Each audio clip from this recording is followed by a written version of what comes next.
3 horas da manhã. Você já reparou como esse horário tem algo de errado? Não é noite, não é madrugada, não é dia. É um vazio temporal onde as coisas que não deveriam existir encontram espaço para respirar. Foi exatamente nesse horário que tudo começou para mim. Corajosos e covardes, bem-vindos ao canal Relatos do Subterrâneo. Eu estava no meu apartamento, 12º andar, sozinho como sempre. Trabalho home office, então passo a maior parte do tempo ali, naquele silêncio que você aprende a chamar de companhia. Mas naquela noite o silêncio era diferente. Tinha peso, tinha textura. Era como se o ar tivesse ficado mais denso, sabe? Acordei sem motivo aparente. Daquele jeito que você acorda e já sabe que não vai voltar a dormir. O apartamento estava escuro. Apenas a luz fraca do poste da rua entrando pela janela da sala. Fiquei ali, deitado, olhando para o teto. Foi quando ouvi um arrastar, lento, deliberado, vindo do corredor. Você conhece cada som da sua casa, cada rangido, cada suspiro da estrutura. Aquilo não pertencia ali. Meu corpo congelou, mas minha mente entrou em modo de negação imediata. Deve ser o vizinho de cima, pensei. Mas eu sabia que não era. O som era interno. Estava dentro do meu apartamento. Levantei devagar, cada músculo tenso, cada nervo em alerta máximo. A porta do quarto estava entreaberta, exatamente como eu tinha deixado. Mas agora havia algo diferente. Uma sombra. Não a ausência de luz, mas uma presença escura, sólida, parada no meio do corredor. Não se movia, mas eu sentia que me observava. Sabe aquela sensação primitiva, ancestral, que grita dentro de você para correr? Estava ali, queimando cada célula do meu corpo. Mas eu não podia me mover. Fiquei ali, na porta do quarto, encarando aquela coisa que não deveria existir. E então ela fez algo que me gelou até a alma. Inclinou a cabeça. Devagar. Como se estivesse me estudando. Como se estivesse decidindo o que fazer comigo. Naquele momento, todas as histórias que eu tinha ouvido, todos os relatos que eu achava exagerados, todas as experiências que eu descartava como imaginação, tudo isso desmoronou, porque agora eu estava vivendo essa experiência, e eu tinha terrível certeza de que o pior ainda estava por vir. Se você tem coragem, continue comigo nessa história. Deixe seu like e se inscreva para não perder o que aconteceu depois. Minha mão encontrou o interruptor. A luz inundou o corredor e a sombra desapareceu. Simples assim, como se nunca tivesse existido. Fiquei ali parado, respiração acelerada, suor frio escorrendo pelas costas, tentando processar o que tinha acabado de ver, ou o que achava que tinha visto. A mente humana é incrível na sua capacidade de se auto-enganar. Em questão de segundos, eu já estava construindo explicações racionais. Cansaço, estresse, aquela pizza que comi tarde demais. Qualquer coisa menos aceitar a verdade que meus instintos gritavam. Voltei para a cama, deixei a luz do corredor acesa, orgulho demais para admitir o medo. Sabe como é, mas não dormi. Fiquei olhando para o teto, ouvindo cada som, cada movimento do prédio. Quando o sol finalmente nasceu, me senti ridículo. Um adulto com medo do escuro. Patético.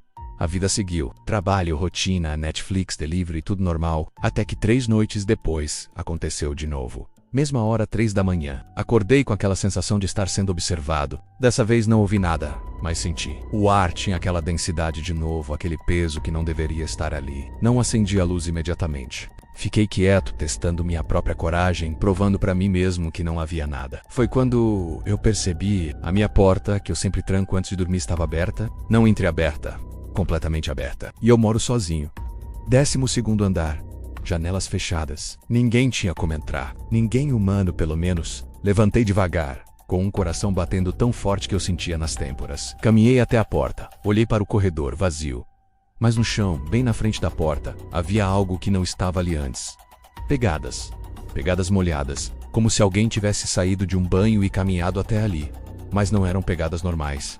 Eram grandes demais, longas demais, e os dedos tinham dedos demais. Segui o rastro com os olhos. As pegadas vinham do banheiro, passavam pela porta do meu quarto, seguiam até a sala e simplesmente paravam, no meio da sala, como se o que quer que fosse tivesse simplesmente desaparecido ali. Ou pior, como se ainda estivesse ali, invisível, me observando naquele exato momento. Passei os dias seguintes pesquisando. Vasculhei fóruns obscuros da internet, relatos de experiências paranormais, qualquer coisa que pudesse explicar o que estava acontecendo comigo. Foi aí que descobri. Eu não estava sozinho. Centenas de pessoas relatavam exatamente a mesma coisa. Acordar às 3 da manhã, sentir uma presença, pegadas molhadas, sombras que observam. Alguns chamavam de paralisia do sono, outros de projeção astral involuntária. Mas havia um padrão que me deixou completamente gelado. Todos que relatavam esses eventos tinham algo em comum.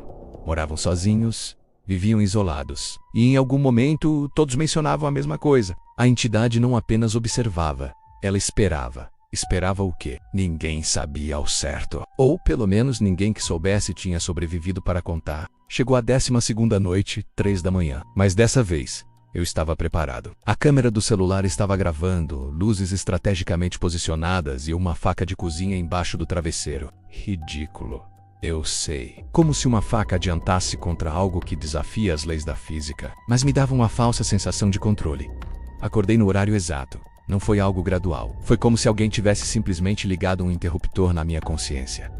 Em um segundo, eu estava dormindo. No outro, completamente desperto. E ela estava lá.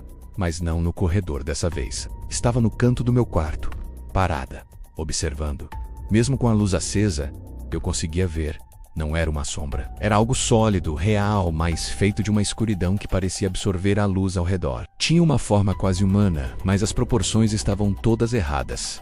Braços longos demais, dedos que pareciam se multiplicar quando eu tentava focar o olhar, e a cabeça inclinada naquele ângulo impossível, como se o pescoço tivesse sido quebrado. Mas o pior eram os olhos, ou a ausência deles. Onde deveriam estar os olhos, havia apenas um vazio profundo. Mesmo assim, eu sentia o olhar penetrante, faminto. Minha mão tremeu em direção ao celular. Eu precisava de prova. Precisava mostrar para alguém que eu não estava louco. Mas quando apontei a câmera, a tela ficou completamente preta. O aparelho não desligou. Apenas mostrava uma escuridão absoluta, como se a própria luz se recusasse a registrar aquilo. Foi quando ela se moveu. Não caminhou. Deslizou. Atravessou o quarto em um piscar de olhos, parando a centímetros do meu rosto. O ar ficou gelado, minha respiração saía em nuvens de vapor. E então, ela falou, não com uma voz, mas diretamente na minha mente. Uma única palavra. Apenas uma. O meu nome. Quando algo pronuncia o seu nome, não aquele nome que está nos seus documentos, mas um nome secreto que nem você sabia que tinha, algo dentro de você se quebra. Eu não consigo explicar de outra forma. Foi como se ela tivesse arrancado uma parte da minha alma apenas por reconhecer a minha existência. Eu desmaiei. Ou meu cérebro desligou para me proteger de algo que ele não conseguia processar. Acordei no chão, com a luz do dia entrando pela janela, o corpo todo dolorido como se tivesse apanhado a noite inteira. O celular estava ao meu lado. Bateria completamente zerada. Quando consegui ligar, a gravação estava lá. 12 minutos de tela preta e um som. Um zumbido grave e constante que fazia meus ouvidos doerem só de ouvir. E no final, bem no final dos 12 minutos, uma voz, a minha voz, dizendo coisas que eu não lembro de ter dito. Coordenadas, números, endereços, nomes de pessoas que eu nunca conheci. Apaguei tudo, formatei o celular. Joguei fora, comprei outro, mas não adiantou. Porque a partir daquele dia, as coisas mudaram. Comecei a perceber padrões. Pessoas na rua que me olhavam por tempo demais, sempre às 3 da tarde. Exatamente 12 horas depois da hora maldita. Números que se repetiam em lugares impossíveis. Placas de carro, recibos, notificações aleatórias no celular novo. Sempre os mesmos dígitos. Mudei de apartamento. Óbvio, né? Qualquer pessoa faria isso. Fui para o 5º andar de outro prédio, do outro lado da cidade. Pensei que distância resolveria. Primeira noite no apartamento novo. 3 da manhã acordei. Ela estava lá, no canto do quarto, esperando como se nunca tivesse me deixado. Como se a mudança fosse irrelevante. Percebi então a verdade terrível. Não era o lugar que estava assombrado, era eu. Ela não estava presa àquele apartamento. Estava presa a mim. Ou pior, eu estava preso a ela. Tentei do tudo benzedeiras, pais, terreiros, psiquiatras, remédios, para dormir tão fortes que deveriam me deixar inconsciente por dias. Nada funcionou. 3 da manhã, lá estava ela, observando, esperando. Agora já faz 7 meses. Eu aprendi a conviver. Deixo a luz acesa. Não olho para os cantos. Finjo que não sinto quando o ar fica denso. Finjo que não ouço quando ela sussurra meu nome verdadeiro. Mas sei que é questão de tempo, porque a cada noite ela fica um pouco mais próxima, um pouco mais sólida, um pouco mais real. E eu fico me perguntando, quando ela finalmente decidir que a espera acabou, o que vai acontecer comigo? Vou desaparecer como aquelas pegadas no meio da sala?